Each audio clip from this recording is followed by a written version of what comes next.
Ladies and gentlemen, hit subscribe to this channel right now. In a couple of seconds, you will hear from future President and former President Donald Trump, Alina Hava, legal scholars pertaining to why Trump is going to get at least partial immunity, which will be a huge, monumental victory, a very partisan, overtly partisan, not only special counsel, but legal challenges or indictments towards Trump will all be they'll all basically evaporate. They will not be seen until after November, when Trump will do away with his special counsel. What Democrats were trying to do is indict their political opponent. Ain't gonna work. Colorado Democrats tried to kick him off the ballot. Didn't work. Unanimous Supreme Court victory. So in a couple of seconds, you will hear Trump and others. Rob, thank you so much. Paul Bartlett in Australia, thank you. You want to support this channel? My Patreon is below, but also the Super Chat. Thank you so much, Paul Bartlett. I can never thank you enough. You're so wonderful. So my viewers in the Philippines, Australia, New Zealand, UK, Nigeria, Canada, everywhere around the world, thank you so very much. And in the US, of course, God bless you all. Thank you so much for watching. Share this with anyone who thinks that Trump's going to prison. He won't even spend 1 second. He won't even spend 1 second in jail or prison ever. And you'll get to exactly why he'll get a huge, huge, monumental constitutional victory. He was protected under Supreme Court precedent to perform a speech. So 15 seconds, I'll explain this 1 hour live stream. The Constitution, Supreme Court precedent, Navy versus Egan. I'm sorry, that's classified data, but Nixon v. Fitzgerald and other Supreme Court precedents give Trump the authority to perform a speech if he feels it's necessary as president. It is not for a special counsel to say that he committed a crime.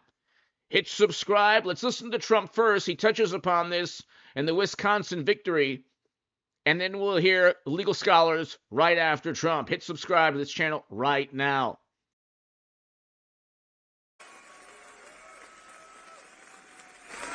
He's a great guy. Fantastic guy with a beautiful new wife. Congratulations, huh? Look at that couple. That's a beautiful couple. Beautiful couple. From the very first day that we take back the White House from crooked Joe Biden, I believe we are going to have the 4 greatest years in the history of our country. In my first 4 years, I kept my promise to the workers of Wisconsin. I got you so many contracts, including that big shipping contract. You remember that one? We ended the disaster known as NAFTA, the worst trade deal ever made, and replaced it with the greatest trade deal ever made in the history of our country, the USMCA, that's Mexico and Canada, and now they want to renegotiate it. Don't do it, Joe. Don't renegotiate it. Don't do it. We had monumental victories for Wisconsin dairy farmers, and the dairy farmers here, they know it because Canada was taking advantage of us. For our great veterans, we passed VA accountability and VA choice. We got it through Congress. Wasn't easy. Right? Look at him. Look at that guy. And because of that, we were able to get you, right? If you had to wait any length of time, like a day or two for a doctor, they used to wait 3-4 months before they could see a doctor. You went out to a private doctor, you got yourself taken care of. We saved so many lives with that, and we took care of it. In addition, we were able to fire people that were bad people. We couldn't do it because of the civil service laws. And we had sadists. We had some bad people. They wouldn't have done it in prime time, I tell you right now, but we had some very bad people. We fired 9,000 people, got them out, replaced them with loving people, people that loved our vets, right?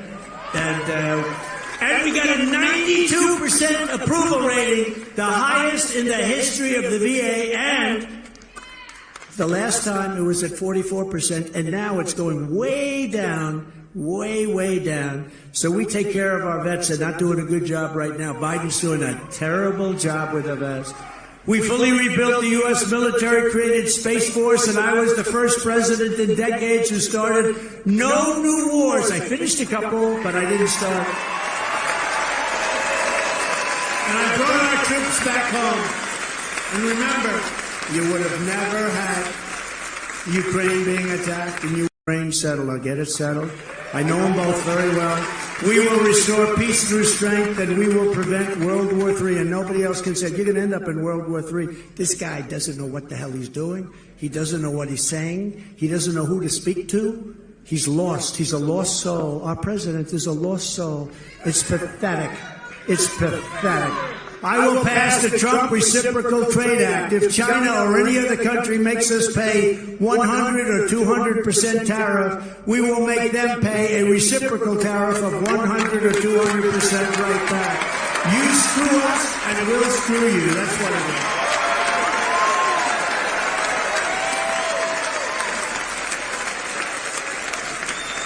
is. And very simply, it is tariffs on foreign countries go up, taxes on American workers and families will come down very dramatically. We'll reduce those taxes. Foreign countries have taken such advantage of us. We renegotiated so many deals. China, Japan, South Korea, so many deals. The Philippines, so many deals. We made them from horrible deals. I used to sit back and say, who the hell made these deals? They were horrible. And we made so many great deals out of it. Now we have a time to do a real job because we have so much room. There's so much room. We have been taken advantage of by foreign countries. As an example, your automobile industry, of which you have a lot, but your automobile industry, China now is building plants in Mexico. Big plants, really big plants, because they think they're going to build cars in Mexico, not here, build cars in Mexico and sell them into our country. If they're going to do that, we're going to put a tariff on that's so high they won't be able to do it, okay? They should not be doing that. And they were given the go-ahead by Biden. You know why? Because he accepts a lot of money from China. Can you believe it? This guy gets a lot of money from China. He's a Manchurian candidate. On day one, I will terminate Crooked Joe's insane electric vehicle mandate. In addition to this job-killing disaster, Joe Biden is also preparing to approve a waiver request from California, allowing them to enact a complete and total ban on all gasoline-powered cars and trucks. I will terminate that. If this Biden ban on gasoline cars goes into effect, the U.S. auto industry will be slaughtered. All of your car making here and a place that I just got back from Michigan will all be gone. What they've done to our automobile manufacturers. As an example, Mexico, go back to Mexico, they took 32% over the years, not during my years, over the years took 32% of our car making ability. They took it out. It's a massive industry now in Mexico. It's crazy. We will, very importantly, restore law and order to our country, and I'm going to indemnify all police officers and law enforcement officials throughout the United States to protect them from being destroyed by the radical left for taking strong actions on crime.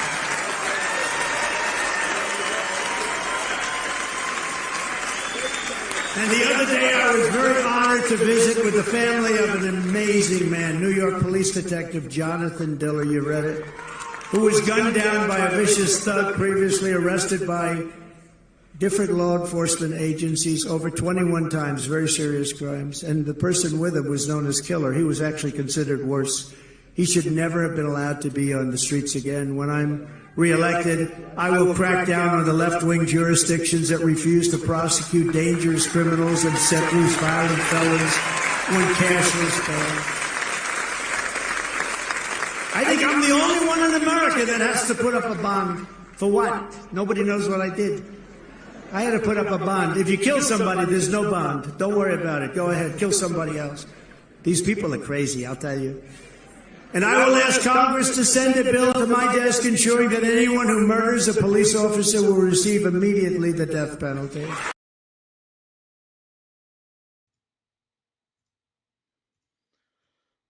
So I wanted to just give you a little of Trump's speech in Wisconsin. I thought that he was going to address the Supreme Court directly. That's in another part of the speech. But really quickly, I'm all for prison reform.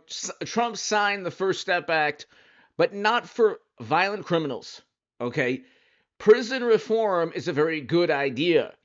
But Democrats and the far, you want to say far left, whatever, they take a good idea and they make it into some kind of absurd ideological pursuit into madness. Prison reform is very good. Okay, Ron Paul, Rand Paul, Trump, they're all for that. I'm for that also. For non-violent crimes. Okay, if you have somebody who has taken a person's life or multiple people's lives or has a long criminal history where they're assaulting others and doing things that from a violent nature, that should not be part of the reform. You're making the streets and society less safe. And then you have Democrats talking about, marginalized people. Well, people of all backgrounds become more marginalized when they're less safe. But see, again, the Democratic ideology is pure public relations. Left-leaning ideology is pure public relations. That's why they vote for Biden, even though Biden wrote the crime bill where there was a sentencing disparity for the substance that allegedly his son took. And people of different backgrounds compared to his son got longer sentences for the same substance. So, and so it was Biden who wrote that part of the crime bill that is now viewed as, completely immoral, unethical. But see, again, they're all over the place in terms of ideology. Democrats don't really have, liberal Democrats, the left, whatever you want to call them, they don't really have a set ideology. That's why the Supreme Court, in a unanimous decision, gave them an enormous constitutional rebuke. Really quickly, let's listen to Alina Habba. She will explain a little bit why he is. So every single day, Trump, this is a countdown to late April. Oral arguments will take place late April. I think that when people say, well, how come you do very similar segments all the time about the Supreme Court? They've already, in my view, given him a huge victory. Now we just have to wait. They don't even have to give him full immunity. They don't even have to give him, let's say, 50% of the, if they just give him a little bit of immunity, whether it's part of the D.C. indictment, a small part of the D.C. indictment, it's still a huge victory. That's why I continue to do these segments. That's why these segments are so important. This is a countdown, ladies and gentlemen. This should be a countdown to Trump getting a huge, huge immunity victory. And like I said, even partial immunity, the indictment has to be completely rewritten. And it'll take forever, and he does away with the special counsel. You see, this is the thing. Democrats say he's just waiting and delaying.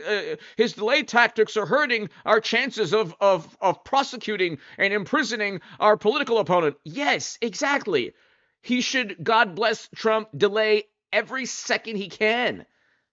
You have no right to imprison a former president just because you think that, just because you think you have the right to utilize the courts to imprison your direct political opponent. It has nothing to do with the rule of law. If it had to do with the rule of law, they would have indicted him that year after or 2 years after, not 4 years after, right? Coincidentally, oh my God, just, had nothing to do with politics. 2024, what's happening in November? Oh yeah, they could have indicted him on all of these things in 2021, 2022, 2023. Well, 2023 they did, but they could have indicted him earlier. They wanted to wait until all of this would take place in 24. And it's like everyone sees this. That's why he's up in the polls. Americans are not going to vote for an actual criminal. They know Trump didn't commit a crime. They know that Democrats are just trying to utilize legal statutes they would never utilize against other Democrats against their political rival. But this is very interesting, ladies and gentlemen. Hit subscribe right now if you're new to the channel. I've argued presidential immunity, Martha, ad nauseum, because I represent the most targeted former president in American history. I can tell you right now, absolute immunity, or what we call presidential immunity, is an immunity that exists to not only protect presidents, but protect Americans. And that was the arguments that we heard today. If you all of a sudden change an immunity that has been in place forever, that has been in place for very good reason, then how are presidents to protect the country? How are presidents to speak to the press and address the nation when they're afraid of defamation in civil claims, when they're afraid of criminal charges for having military take action against our enemies? It is hypothetical after hypothetical of extreme situations that are not the current situation. That's what I heard today. And I think our counsel did a great job of presenting what has already been established law. Presidents have to perform in their duties with absolute immunity from claims, because while they are sitting in president, Martha, it is not just, and I want to explain this in plain English, I always try and do that for non-lawyers, it is not just acts within his employment as the sole member of the executive branch. It is also for acts in the outer perimeter. It is for things, decisions he has to have discretion to make. If you have no discretion, then why are you elected as the president of the United States? That is the bottom line. The president was the president. He should be afforded immunity. And frankly, if the D.C. court does not make that decision, that would be mind-boggling to me, to be honest. So how long, tell me about the time frame, because obviously all of this is layered in an election year. This will likely go to the Supreme Court, and their decision is likely to have bearing on a number of these cases. So what do you expect in terms of timing, and do you think it's going to be delayed, and for how long? Well, let's not be twisted on why we have a timing issue. There really isn't a timing issue. The only issue is the one that the Democrats have created because they're concerned about losing in 2024. So they've created this epic proportion of rush. It's a consistent rush. It's putting pressure on the Supreme Court. It's putting pressure on these circuit courts to rush to decisions because they create a sense of urgency that frankly does not exist but for the fact that they are losing in the polls. So we are looking at this hectic rush. However, if you look at the decision with Jack Smith in the Supreme Court recently, they are calling them out on it. The rush to ruin an election is not, frankly, a rush at all. It is an urgent election interference claim that they've all colluded to do, in my opinion, and I've seen it time and time again. Presidential immunity is a slam dunk argument. If this case is not decided the way I think, frankly, the law states it should be, then yes, it will go to the Supreme Court. They will probably have to rush a decision because I'm sure prosecutors that we've seen that are Soros-backed will rush it. It's unfair, frankly, to the Supreme Court that they're being put in this position, but the law is very clear, and I think it's an easy decision to make. All right, talk to me a little bit about the situation in Georgia and the revelation.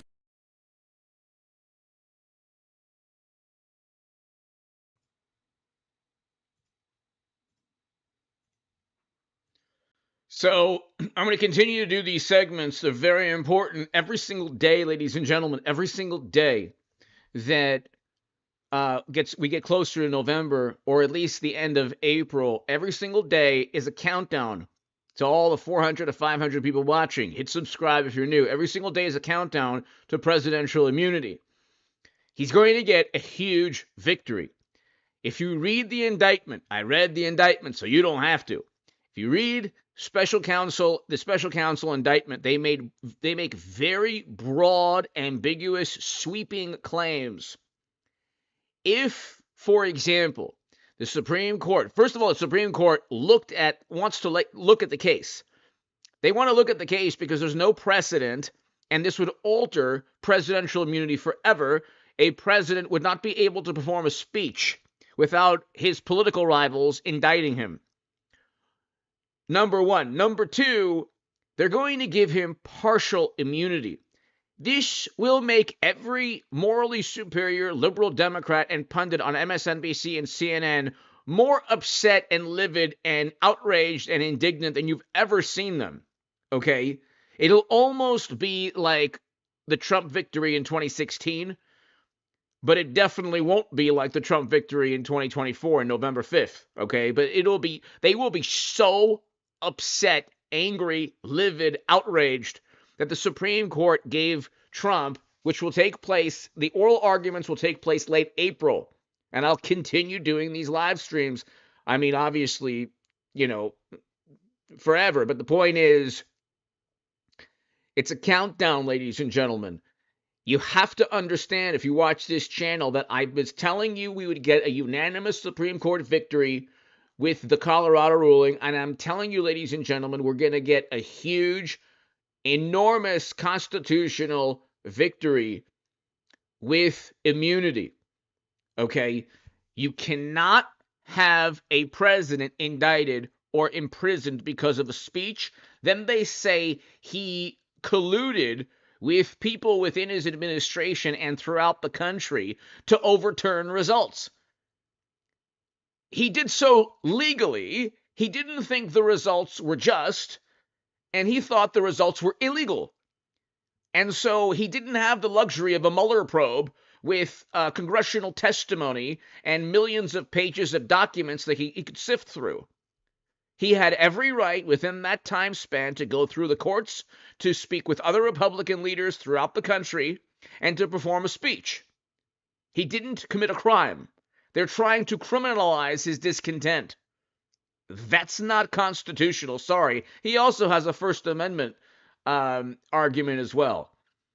So if you read the actual indictment, there's nothing he actually did that's criminal. It's all filtered through the lenses of liberal sensibilities. But let's go ahead and listen to Clarence Thomas, Justice Clarence Thomas. Brilliant. This is exactly why, ladies and gentlemen, this is exactly what's going to take place in a couple of weeks from now in April. This is exactly what's going to take place. This is going to be an enormous celebration on this channel because the Supreme Court in June, officially, they've already given him a victory, though. The oral arguments will be even more interesting and more powerful than the Colorado ruling, because even the liberal justices will also take the special counsel to task. But anyway, let's continue. This is the amazing Justice Clarence Thomas.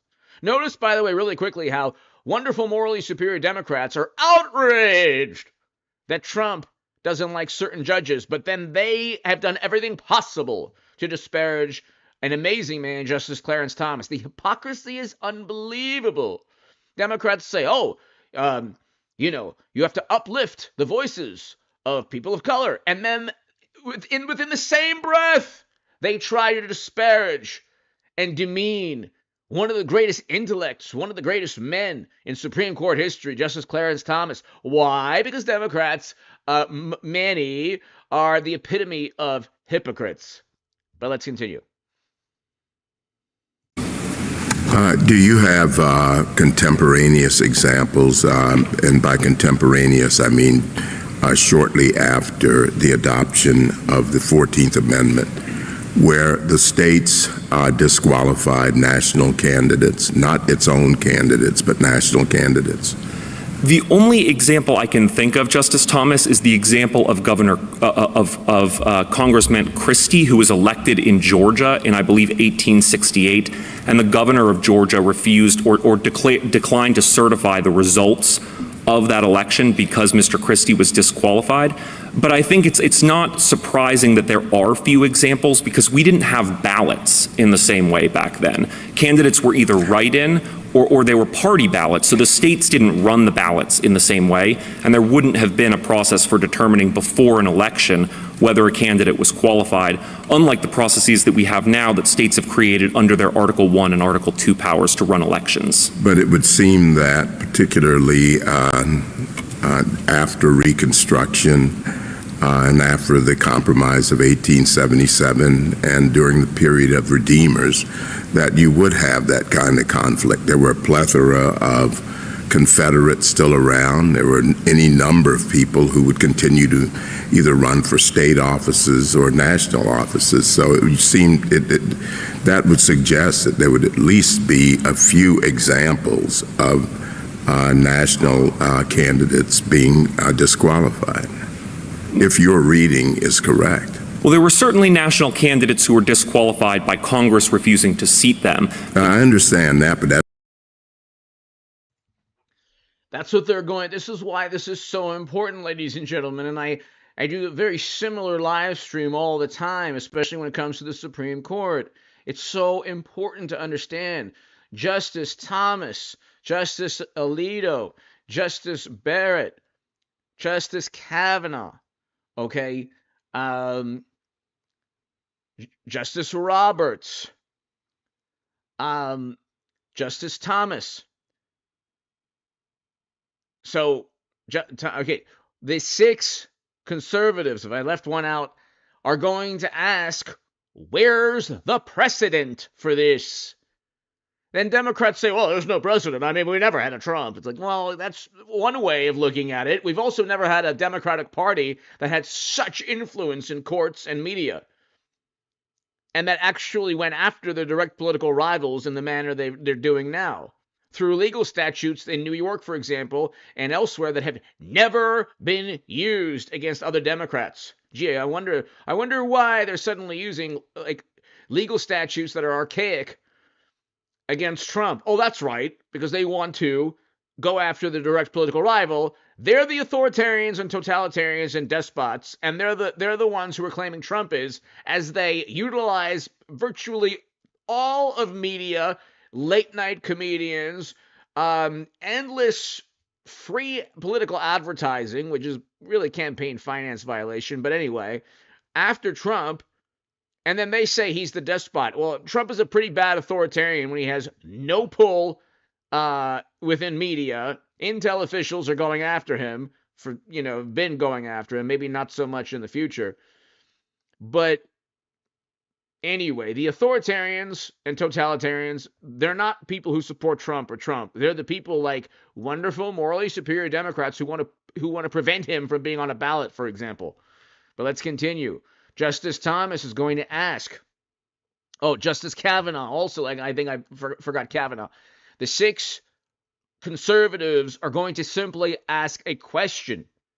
And the morally superior liberals among us, and by the way, Trump did not start a new military conflict, unlike Obama and Bush and others. First president not to have started a military conflict in decades. But they're going to simply ask, the conservatives are going to simply ask, where's the precedent? You already have Nixon v. Fitzgerald that said presidents can't be found liable in civil suits. So how on earth is he found liable in a criminal suit? For a speech. It wasn't a break-in. The actual acts that he committed, a speech, speaking to Republicans in his administration and within other states, these are not criminal acts. They tried to say they're criminal acts because they, make this fantasy world where everything Trump does that's mundane is actually like this criminal, oh my God, this criminal mastermind that, with his speech and with his, that's what caused the fateful, terrible day in January. Anyway, hit subscribe if you're new. Let's continue. That's not this case. Did states disqualify them? That's what we're talking about here. I understand Congress would not seat them. Other than the example I gave, no. But again, Your Honor, that's not surprising because there wouldn't have been, states certainly wouldn't have the authority to remove a sitting federal officer. So what was the purpose of Section 3? The states were sending people. The concern was that the former Confederate states would continue being bad actors.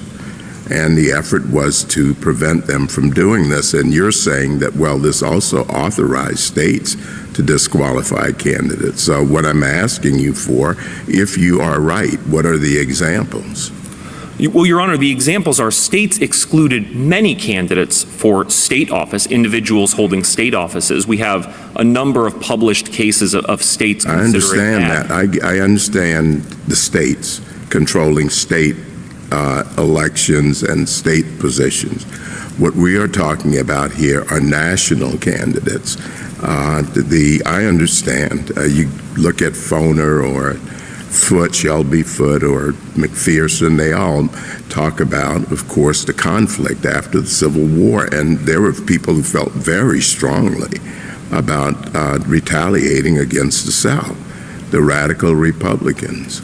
But they did not think about authorizing the South to disqualify national candidates. And that's the argument you're making. And what I would like to know is do you have any examples of this? Many of those historians have filed briefs in our support in this case, making the point that the one thing Democrats do all the time, Republicans never do this, they should. But one thing that we have a list of historians that have said that Trump is a monster. They never call Victor Davis Hanson, or they never call conservative historians, many conservative historians. Okay, great many around the country, around the world. The appeal to authority is marketing and public relations with Democrats. And they say, well, you have a consensus of experts. There are experts that disagree with the consensus that Democrats point to all the time on every topic under the sun, including what happened 4 years ago. So, the way this is, when people talk about free speech, they're talking about silencing dissent among a consensus of experts. That's the big thing with free speech and different, platforms. You don't have a true consensus when you've marginalized and demonized and excommunicated and banished dissenting voices, people who disagree with a consensus of experts that agree with you. That's not it. Democrats can never actually point to a true consensus of experts. Okay, they'll say, oh, well, and then anyone who disagrees that's an actual expert, they'll say, oh my God, should never have been born. But anyway, you have a situation where it's a countdown. That's what I'm trying to tell you, everybody. It is a countdown, ladies and gentlemen, to the presidential, late April, I believe April 22nd, 23rd, 24th, 25th, you're going to have the oral arguments, which we will analyze forever on this channel. You're going to hear the 6 conservatives and even the 3 liberals eviscerate the special counsel. They're going to say, where was the actual crime? A speech is not a crime. A break-in like Watergate is a crime. Go read the indictment. The indictment says that the victims are the American people. Congress. Like, what? He didn't do anything. Trump had nothing to do with the chaos and mayhem that day. Zero. Literally nothing. Nobody was acquitted because they said Trump told me to commit a crime. Meanwhile, Democrats were bailing out, hundreds and hundreds of people as they were committing crimes that summer 4 years ago. But it's like the Supreme Court has already given Trump a huge, huge victory by even looking at it. That's why every single segment that I do on this is 100% accurate. They've already given Trump a huge victory. They've already given Trump a huge victory. And the reason is that they're looking at the case. They're looking at the case because he is protected under Supreme Court precedent. You can look up Nixon v. Fitzgerald. Look up that case. Okay? And you can see that the president is immune from civil action, which correlates directly to a president being immune from criminal action. At least Trump can't break into Watergate, for example, but he can perform a speech. So it's not difficult to understand for the morally superior among us. But let's continue. Okay.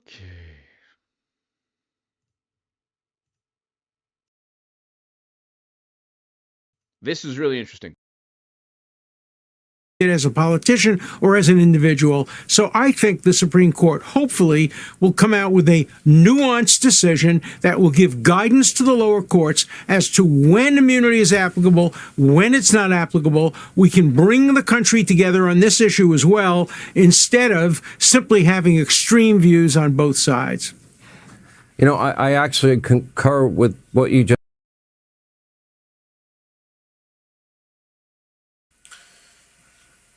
Well, I think the Supreme Court looked at the Circuit Court decision and said, hey, you went way too far. You're dismissing any notion of immunity, even if a president acts consistent with his duties. That is absurd logically. And it's inconsistent, by the way, and this is the important part, with the Supreme Court precedent 4 decades ago that a president does have absolute immunity from civil lawsuits as long as his actions Nixon v. Fitzgerald fall within the outer perimeter of his official acts. Well, you know, Sean, the exact same reasoning applies to criminal prosecutions. If it's otherwise, my goodness, the chilling effect on presidential decision-making would trigger paralysis. Instead of a chief executive, so, America Greg, would be ruled by a committee of lawyers. They'd be afraid to do anything out of fear of future prosecution. Greg, let me ask you this. Would a more nuanced version versus the argument of absolute immunity maybe be, of course, you have freedom of speech, but you can't yell fire in a crowded building? Would that be... Exactly. Would there be an analogy there? Yes. And you would expect the court to do that. And Jordan said this as well. I suspect the current justices will extend the existing immunity standard in civil actions to criminal cases and then remand the Trump case back to the trial court to decide whether Trump's acts are covered as official acts.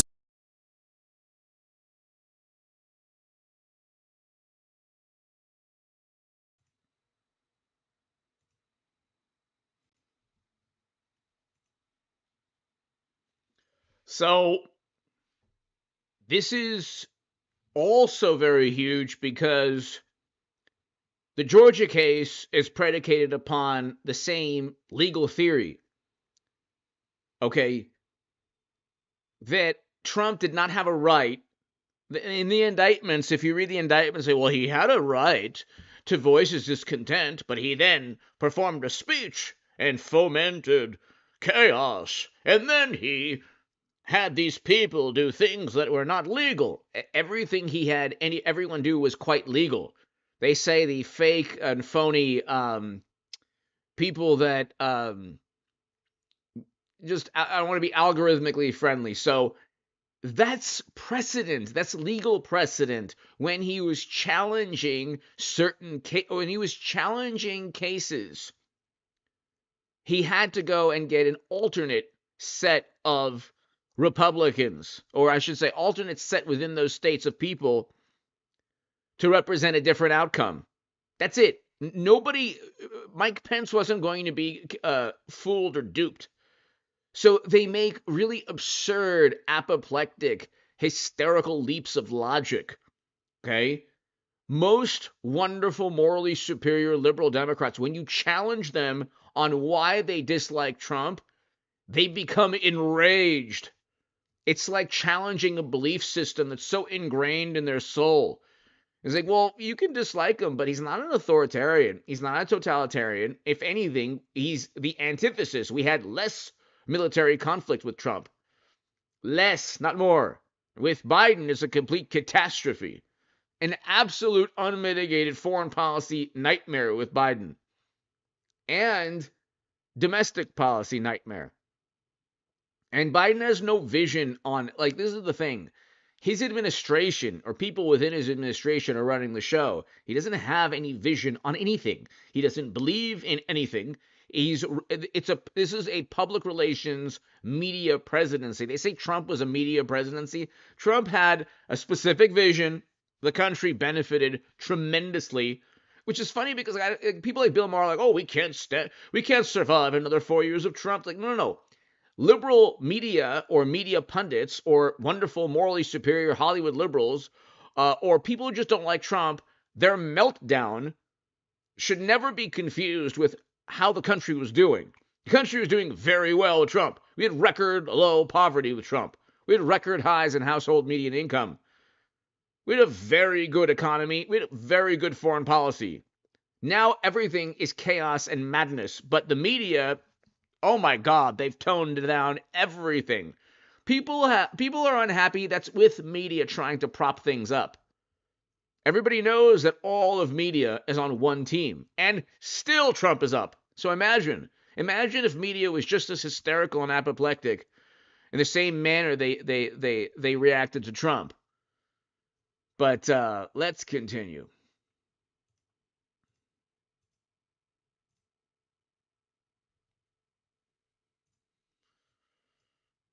It will take up Trump's immunity case at the end of April. The decision's expected in June. This will put Jack Smith's January 6 case on hold for now. Shannon Bream is in D.C. with more. Shannon.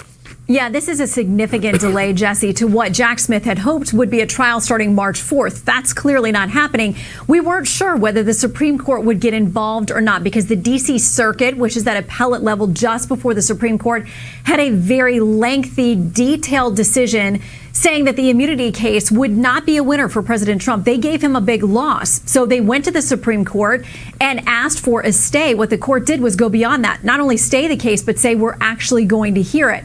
We're told that briefing will happen in the next few weeks. They will likely hear this case the week. And when I do these live streams and they're very similar in theme, it's already a victory. A conservative Supreme Court is looking at presidential immunity regarding indictments that are so broad and all-encompassing, you would literally change future presidencies forever. So the Supreme Court's going to give him some immunity at least, which will completely dismantle not only the special counsel indictments, they'll have to rewrite the indictments, but also the case in Georgia, possibly, it might have some input on the New York case. I think they might convict him in New York, but nobody will care for the hush money. That'll be overturned, possibly also by the Supreme Court, but there's a court of appeals in New York that's their Supreme Court. I mean, the state Supreme Court. That'll overturn a criminal conviction for, they're trying to say that Trump had a business record-keeping crime. Like, there are people committing actual major crimes that are bailed out immediately in New York. But Trump, they want to imprison for a record-keeping crime. Week of April 22nd. That means that from that point on, we wait. And normally these big decisions come at the end of June. This one has been expedited, though, so it may come ahead of that. But until then, that lower court is on hold. Jack Smith cannot proceed at all with any of this January 6th case against the former president. So we'll wait to see how the arguments go. But remember, once the Supreme Court makes ultimately its decision in this case, then that trial court unpauses, where Judge Chutkan has had the entire thing on pause. I would imagine the Trump team is going to argue at that point, if he loses on the immunity issue, that they need several weeks, if not a couple of months, before they can even begin to think about restarting the case, which would then throw it probably to late summer, early fall. And all of this, of course, right in the middle of the election. Jesse. So, Shannon, if he does get a disfavorable ruling by the Supreme Court at the end of June, and he does get a delay, is that really conceivable that they would have a January 6th federal trial, like after the second debate? I mean, it is possible. Of course, there's always so much that you do. And they have been arguing there are millions of pages of discovery. What is the rush? We have all of this time. Let's go through this as we would any other federal trial. Special counsel has argued all along this is a matter of national importance. We think that people should know whether there's going to be a conviction in this case before this man's name appears on the ballot, if he indeed is the GOP nominee, as it looks like it will be. But I think even if we get this decision the last week of June, if it's one of those biggies that we get at the very end of the term again, from there, I think the Trump team is going to argue we have pretrial motions, we have discovery. That puts us through July, August, maybe September before we'd even be ready to argue this case. So the early fall is very conceivable for this. And he could also get a favorable ruling by the high court. Judge Shanine. So then, Shannon, we are beginning from square one, assuming that the Supreme Court says that there is no immunity here and the trial goes forward. There have been no pretrial motions made at all in the Supreme Court will give him some immunity. It's a 6-3 conservative Supreme Court. The worst case scenario, it's going to be difficult for them to have the trial before November. The best case scenario, which will happen, which it doesn't have to be complete immunity, is that Trump gets the biggest victory possible with just partial immunity. Again, Nixon v. Fitzgerald, they're going to talk about a lot in the oral arguments April 22nd. But listen to this. the D.C. case? Well, there have been some things going on. There have been discovery. Remember, if you remember a couple of months ago, the government actually tried to produce some of the documents to the Trump team while this thing was supposed to be paused. And the Trump team, normally you'd want those documents, but they said, oh, no, this whole thing is on pause. You can't be giving us documents. We can't be doing any of the normal pretrial stuff. So all of that, Judge, as you know, and can very well explain to everyone, that takes time. So once we have a decision from the Supreme Court, if this case goes back to the trial court and starts moving forward, you'll have all of that pretrial motion stuff that could really slow things down. And do you attribute anything to the Supreme Court agreeing to take this on an expedited basis? Well, Judge, they made clear to say in this order without expressing a view on the merits. So they're saying we're not taking any position. There's no vote breakdown in here. There's no dissenters. So we don't know how anybody voted or what happened here. The former president had asked for a stay to put this whole thing on hold for a bit. That would have taken 5 votes. But what the court did was say, we basically converted this stay into your writ for certiorari, meaning you formally were requesting an appeal. That's how the special counsel wanted this to be treated. That only takes 4 votes. So now we're left to just play parlor games about guessing who voted how because there's no breakdown in this order. All right. Shannon, thank you so much. You got it.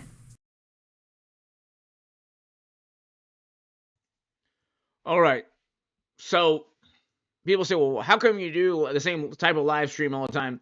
This is the biggest story for Trump that people are talking about, but not talking about as much as I am. This is a huge, huge, huge story, ladies and gentlemen. Paul, thank you so very much as always. I can't thank you enough.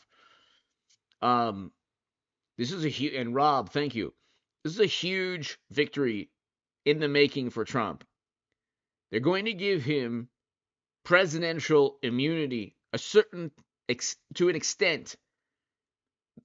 It could even be viewed as a victory for Democrats, saying the Democrats will say most of the special counsel Trump could be imprisoned on forever.